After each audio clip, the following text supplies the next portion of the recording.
বিধাননগর কমিশনারেটের বাইরে বিশাল পুলিশ বাহিনী মোতায়েন করা হয়েছে। রয়েছে র্যাপিড অ্যাকশন ফোর্স, মহিলা পুলিশ। রাস্তায় বসে পড়ে বিক্ষোভ দেখাচ্ছেন ডক্টর ইন্দ্রনীল খাঁ সহ অন্যান্য সদস্যরা। দুপক্ষের মধ্যে তীব্র বাকবিতণ্ডা সৃষ্টি হয়েছে।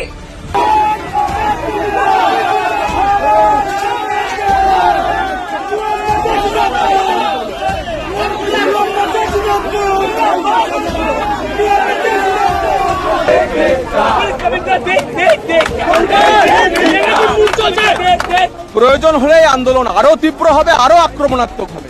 কিন্তু মমতা বন্দ্যোপাধ্যায়ের প্রশাসনকে আমরা এটুকুই বলতে চাই যে পুরো যে ঘটনাক্রম, যে 23 লক্ষ পরীক্ষার্থী শিক্ষক বা অশিক্ষকের চাকরি পেতে চেয়েছিলেন, যে স্বপ্ন নিয়ে তাদের সঙ্গে আপনি প্রতারণা করেছেন, চাকরি বিক্রি করেছেন। আপনার জন্য 26,000-এর আজকে ভবিষ্যৎ এই অবস্থা দেওয়া